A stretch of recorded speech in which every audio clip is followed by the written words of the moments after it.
berkumpul di masjid yang insya Allah penuh berkah ini. Semoga yang hadir semuanya Allah berikan kesehatan. Amin. Semoga yang menjawab amin Allah berikan taufik sakinah mawaddah warahmah. Amin. Saleh dan salehah. Amin. Amal berkah dan melimpah ruah. Amin. Allah Subhanahu wa taala menerima ibadah kita di bulan Ramadan ini. Amin. Amin ya rabbal Alamin. Alhamdulillah untuk kali ketiga untuk Ramadan ini jadwal saya insya Allah yang terakhir ya. Dan tema kita pada sore hari ini adalah ciri orang beriman. Ciri orang Beriman. Kita akan membahas satu hadis saja, dan satu hadis ini akan membahas 3 ciri orang beriman. Dan semoga setelah mengetahui hadis ini kita bisa mengamalkannya, dan semoga nanti kita tergolong menjadi orang-orang yang beriman di hadapan Allah Subhanahu wa taala.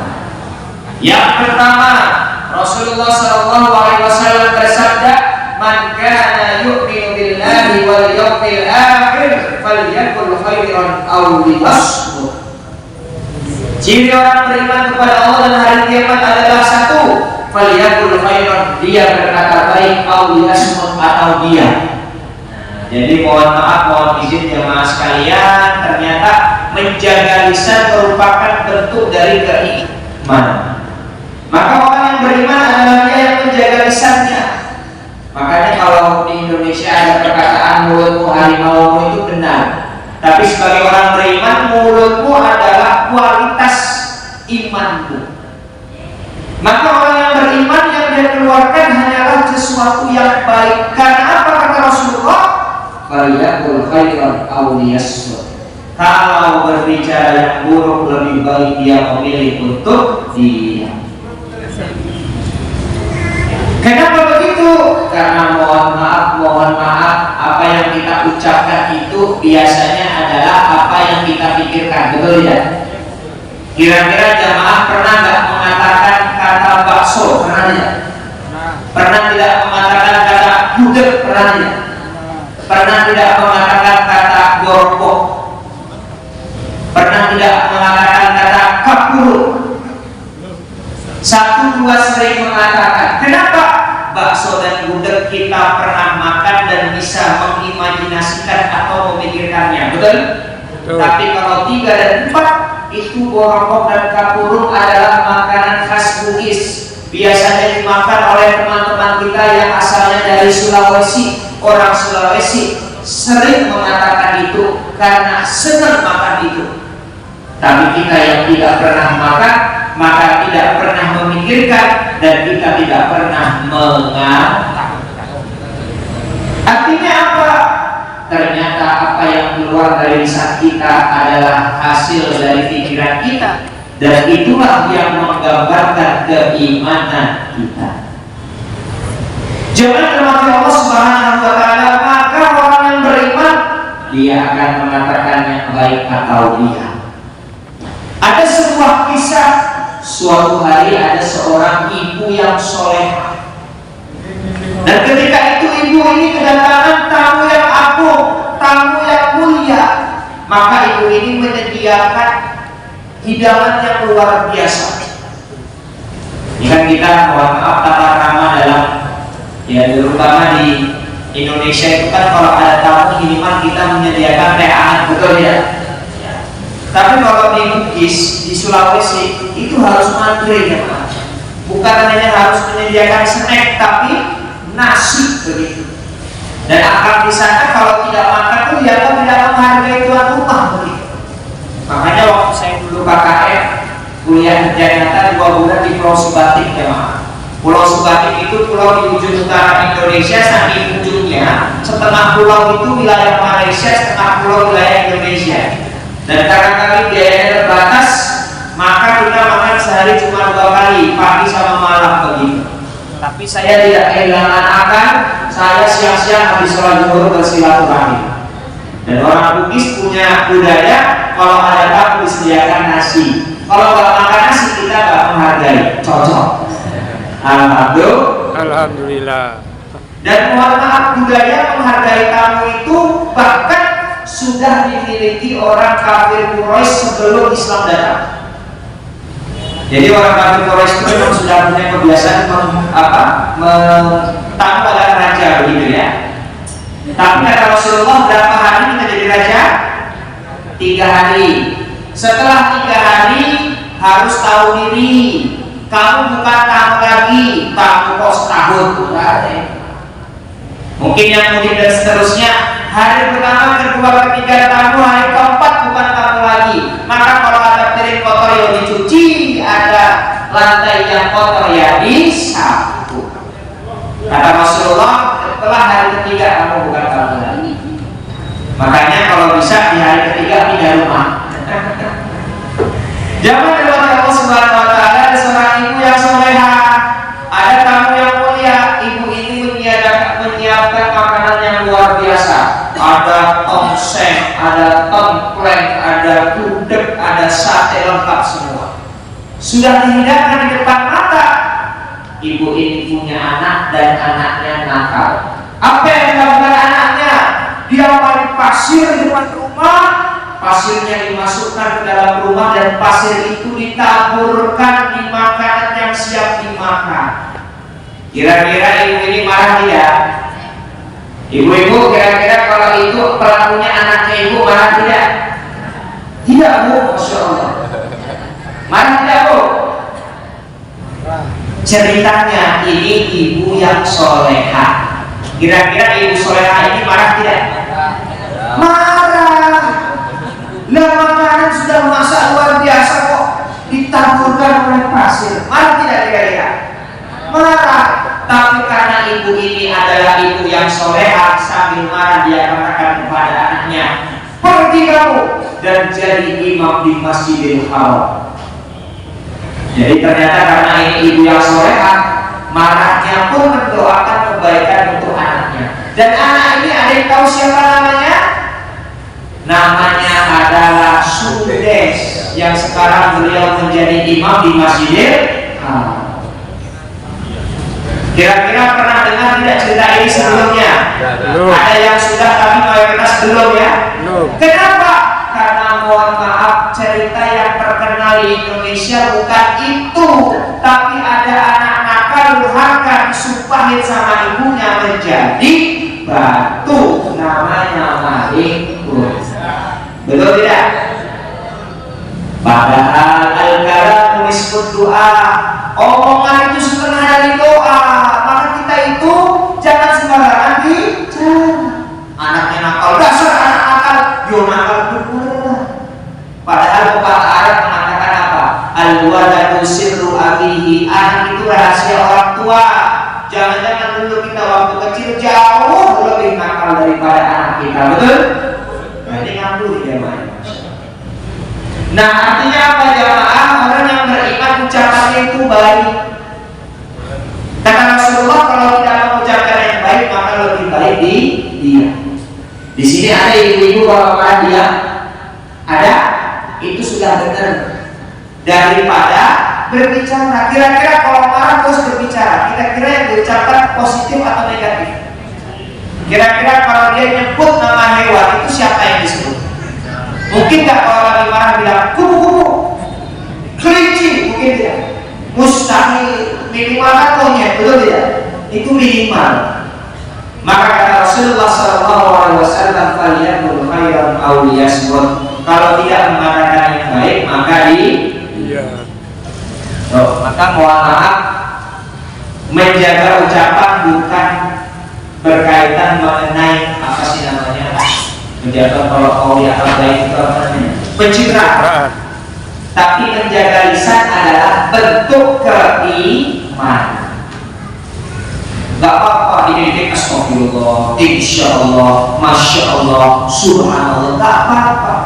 Soalin kamu. Nah kalau kita dianggap soalin, itu kan minimal kita mengerjakan pekerjaan orang alim, betul tidak? Ya bagus. Daripada kita soalkan, betul tidak? Nah kalau soalkan berarti kita mengerjakan pekerjaan orang. Ini luar biasa di masjid ini. Maksud saya di masjid yang lain itu makin kesini makin maju jamaah. Ini makin banyak jamaah. Masya Allah. Alhamdulillah. Itu sampai sana. Jamaahnya kan di dalam gedung ada juga itu orang. Ya, tapi nggak ikut pengajian ya.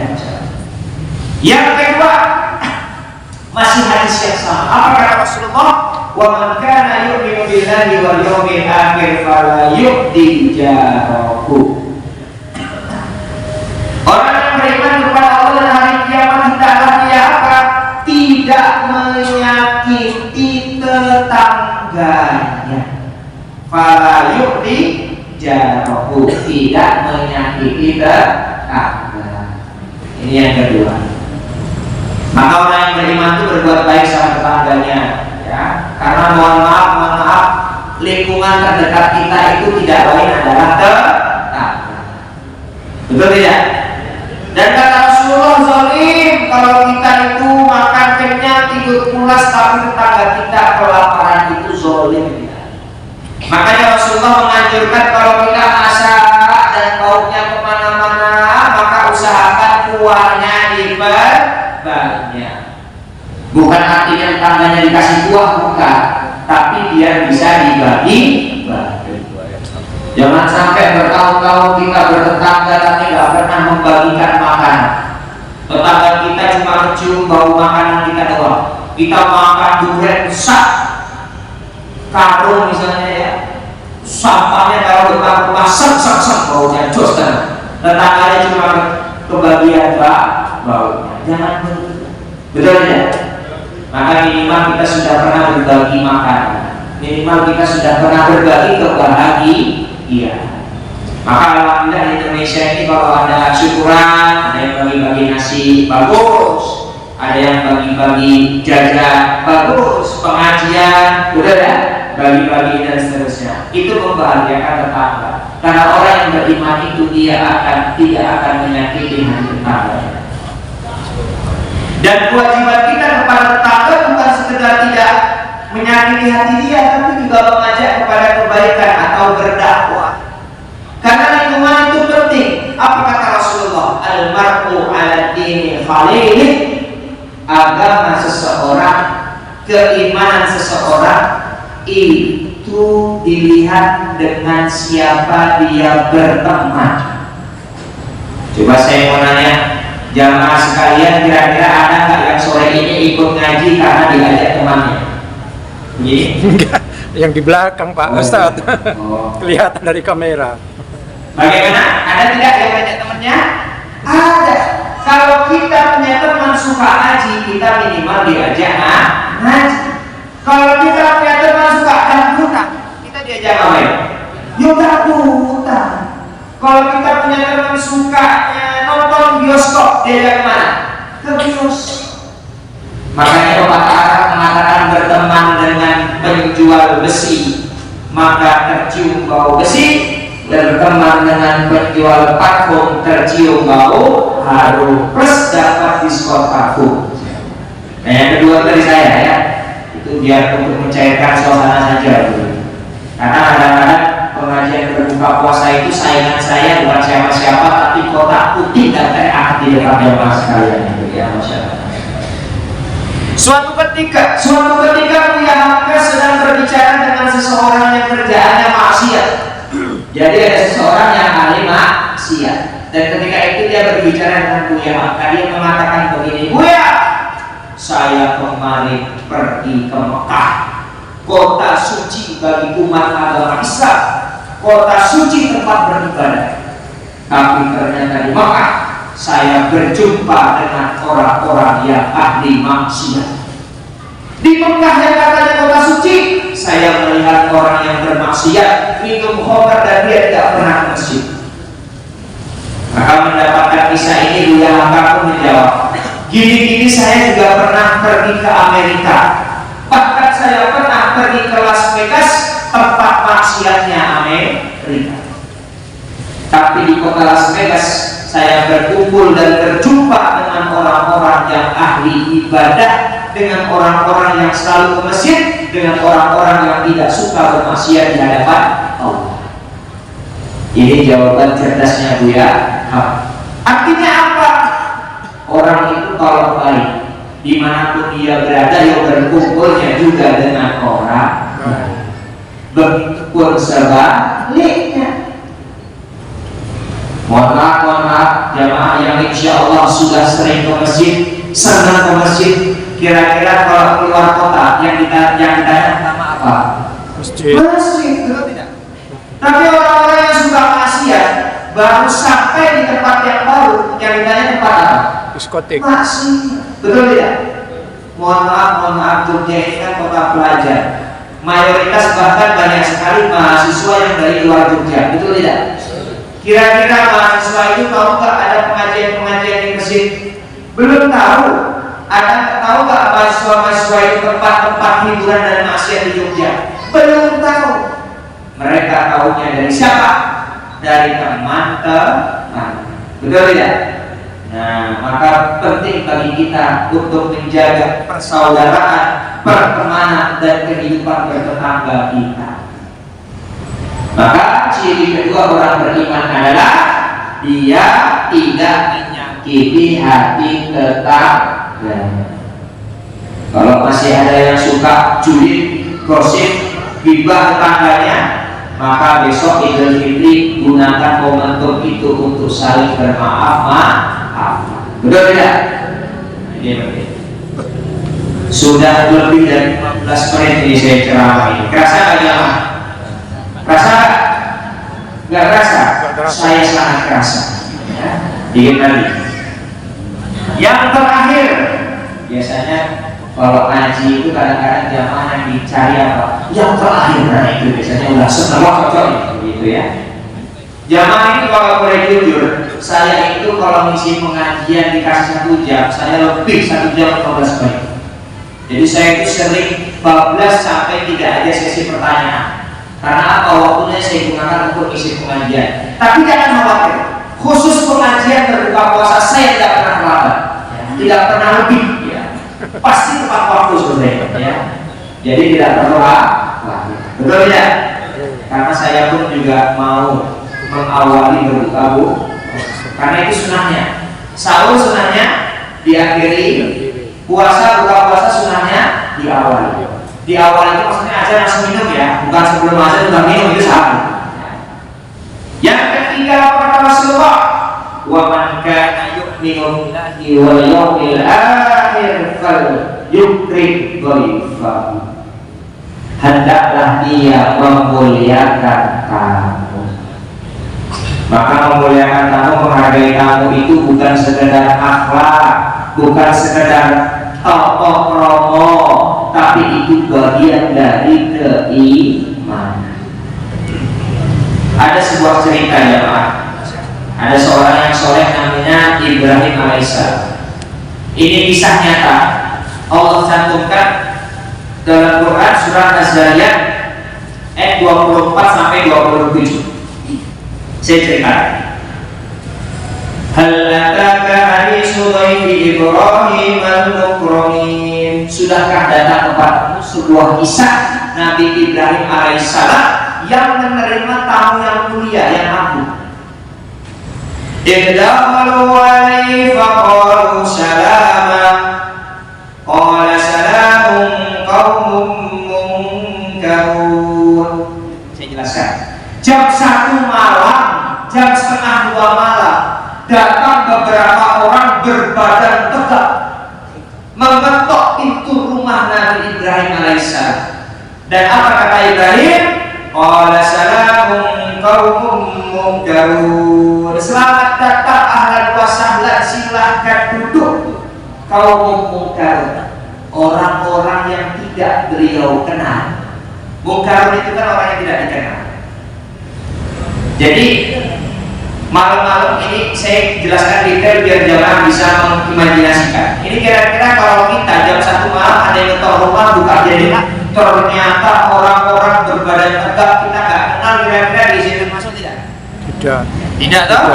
Ini Nabi Ibrahim mengizinkan orang-orang itu masuk.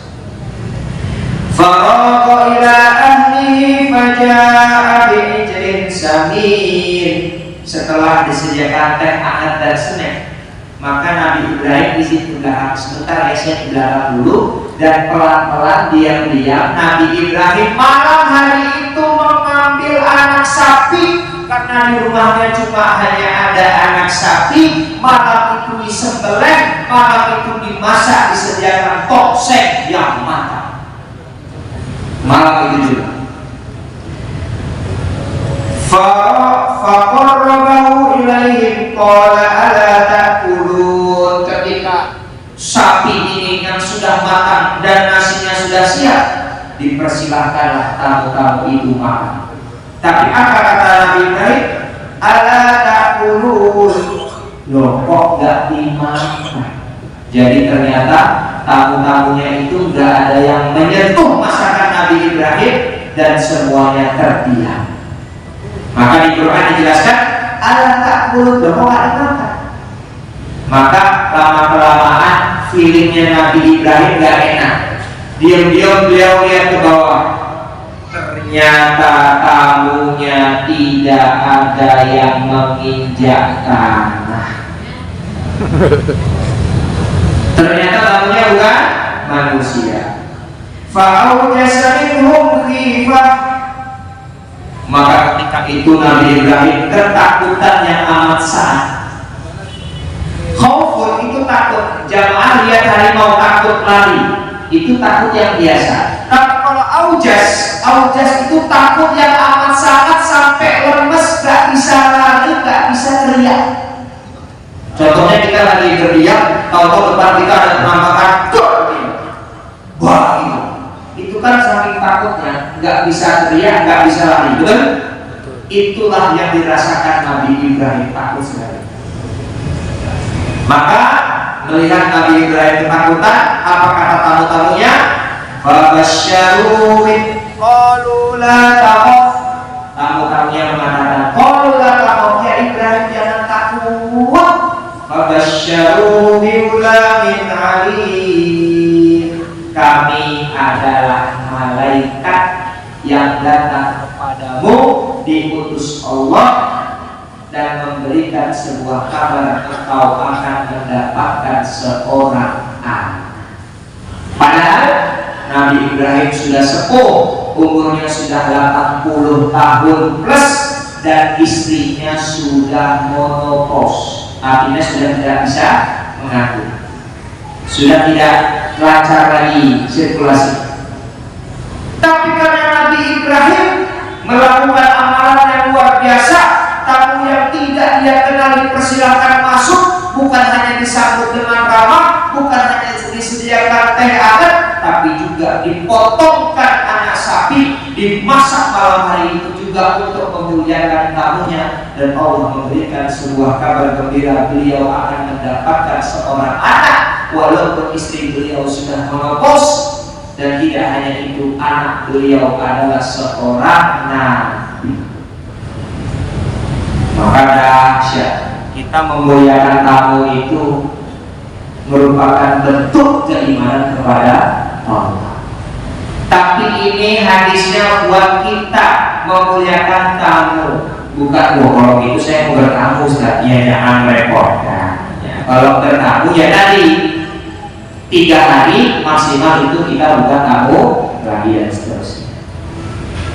Maka jangan hormati Allah Subhanahu wa Ta'ala, penting bagi kita untuk mengetahui ciri-ciri orang beriman, kemudian kita mengamalkannya. Semoga dengan itu kita masuk dalam golongan orang beriman. 1, orang beriman adalah